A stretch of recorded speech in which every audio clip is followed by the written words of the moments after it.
question I always get asked about is wool and what wool to use and what felts better and what is good for needle felting and wet felting. When I first started needle felting, I bought the wrong wool. I bought wool tops. I didn't have any idea about wool bats, which is what I use now. So just show you the difference. So a wool top is a long strands of wool, and it's all been combed, so it's all beautifully smooth and long. You can needle felt with it, but it does take a long time. You can see the staple length on this is really long, and it's ideal for doing tops for fur for animals at the end, rather than starting off, because it's more expensive and you don't want to use all your lovely luxurious wool on the inside of a project.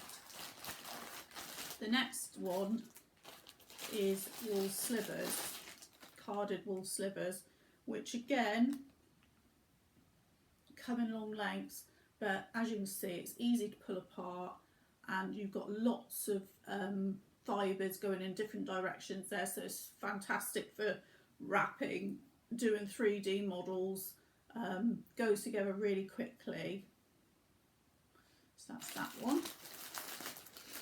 Then there's wool bats, which are basically where it's carded flat and it comes in layers, so you can actually pull these layers apart, so you can see it's like a cloud, and you could use that over something, or you can wrap it, roll it, whatever you want to do with it. Again, the fibres are all in different directions, so it needle felts fantastically well, great for doing 3D models. A particular company that I like using, not for everything because they don't have a huge range of colours, is Wingham wool, and they do some fabulous Norwegian Scandinavian bats, and it's quite kind of sticky and it's brilliant. It felt so quickly for 3D models. It is fantastic, and I absolutely love using their wool. Brilliant. The other company I use is World Wool. Again, they do lots and lots of different colours. This is a Perendale. They do Corridale, Perendale, and again that's beautiful, very lofty. So that felts really well. I just love their colour ranges. I use World of Wool an awful lot. They are fantastic, and the customer service is second to none really. Oh, and the other company that I've just found out about is Norwegian Wool Company, and they are brilliant. And when I ordered something a few weeks ago, it was the first time I'd used them, and they didn't have a colour, but she phoned me and suggested an alternative, which I thought was really nice. She could have just sent the package and said that it wasn't available, but to actually take the time to phone me and tell me that they didn't have it and make a suggestion of an alternative, I thought was brilliant. So well done to them, and I will definitely be using them again. I buy a lot of natural wool, Shetland and all sorts really, for doing my animals, because I prefer to use more natural wools when I'm making especially my hares and sheep. I just think it looks lovely. This is a Shetland, and just look at the colours in that, it's just amazing, isn't it? Just beautiful. Also use a lot of Jacob, and there's just so, I didn't know there were so many different sheep out there, and all their wool is different. The grading is Microns, so if it's the lower the micron, the finer the wool.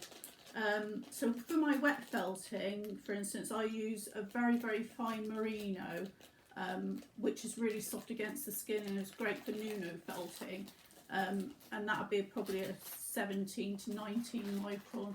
Sometimes for hats and things I'll go up to sort of 23 micron, but for hats and other bags and things you can use a much stronger wool like Shetland, which is higher, sort of 27, 28, and some sheep's wool is getting into 30, 32, 33 microns. So it's a much stronger, sturdier wool, which is used for slippers and different things like that, more wearables, which need to be rugged, which need to withstand wear. Whereas if it's scarves and things which are coming around drapey, I would always use merino wool really, because it's just so beautiful and luxurious.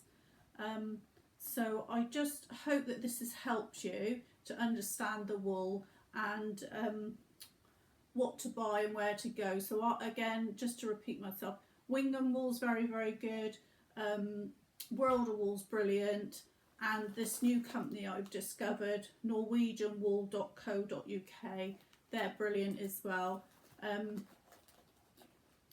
Yeah, so just get out there and try. And if you're doing 3D models, I would always suggest to use a core wool first off, which is a low grade wool for bulking things out, so that you're not using all your expensive lovely colours on the inside of projects, unless it's a small project. It doesn't really matter. But if it's something like the foxes and things, I tend to use a core wool which complements the outer wool, either in a dark brown or a white normally, to bulk it out, because it's much cheaper to start with. I hope this has helped. If you have any questions or queries, please message me in the comments below and I'll do my best to get back to you. Please like and subscribe if you can. Thank you very much.